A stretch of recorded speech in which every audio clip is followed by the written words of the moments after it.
વરસાદ શરૂ થતાની સાથે જ પિલાણ બંધ થતા ખાદ્ય તેલના ભાવમાં ભડકો થયો છે। સિંગ તેલ, કપાસિયા તેલ, પામ ઓઇલ, સોયા તેલના ભાવમાં ₹20 થી 40નો વધારો કરવામાં આવ્યો છે। સિંગ તેલના ભાવમાં ₹30નો વધારો ડબ્બો ₹2560 પહોંચી ગયો છે, જ્યારે કપાસિયા તેલમાં ભાવમાં ₹30નો વધારો કરવામાં આવ્યો છે અને તેલનો ડબ્બો ₹1690 થઈ ગયો।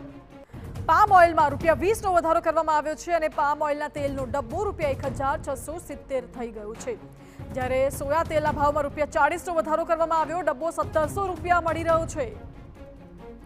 તેલના ભાવમાં ભડકો બોલાયો છે। ફરી એકવાર ગૃહિણીઓનું બજેટ ખોરવાયું છે। વધુ જાણકારી સાથે જોડાયા સંવાદદાતા મોહિત ભટ્ટ। જી મોહિત। માનસી, હાલમાં જે રાજકોટ સહિત સૌરાષ્ટ્રભરમાં વરસાદી માહોલ છે તે જોવા મળ્યો છે ને વરસાદના કારણે મગફળીનું પિલાણ છે તે બંધ છે ને તેની સીધી જ અસર છે તે ભાવમાં આવી જોવા મળી છે।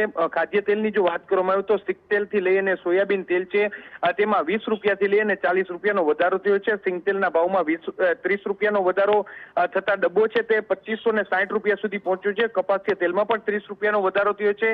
પામ તેલમાં પણ ₹20નો વધારો થયો છે ને સોયાબીન તેલમાં ₹40નો વધારો છે તે થયો છે। હાલમાં જે સૌરાષ્ટ્રમાં મગફળી છે તે હજી ઉનાળુ મગફળી છે તે પિયત માટે પહોંચી નથી અને એક તરફ જે વરસાદી માહોલ છે તેને કારણે પૂરતા પ્રમાણમાં મગફળી છે તે ઓઇલ મિલરોમાં પહોંચી નથી અને તેને કારણે પિલાણ છે તે બંધ છે અને તેને કારણે સીધી અસર ભાવમાં જોવા મળી છે। સામાન્ય રીતે સાતમ આઠમ એટલે કે જન્માષ્ટમીના પર્વ પર આ ભાવ વધારો છે તે થતો હોય છે, પરંતુ આ વખતે પહેલા જ ભાવ વધારો થયો છે, ત્યારે જન્માષ્ટમી દરમિયાન કેટલો ભાવ રહેશે તે જોવાનું રહેશે। જી માનસી। જી મોહિત, આભાર આપનો। એટલે સામાન્ય રીતે તો સાતમ આઠમ સમયે ભાવ વધારો થતો હોય છે, પરંતુ આ વખતે વહેલો જ ભાવ વધારો થઈ ગયો છે। જો કે મોંઘવારીનો માર સહન કરી રહેલા લોકો ઉપર વધુ એક માર પડ્યો, ગૃહિણીઓનું બજેટ ખોરવાયું।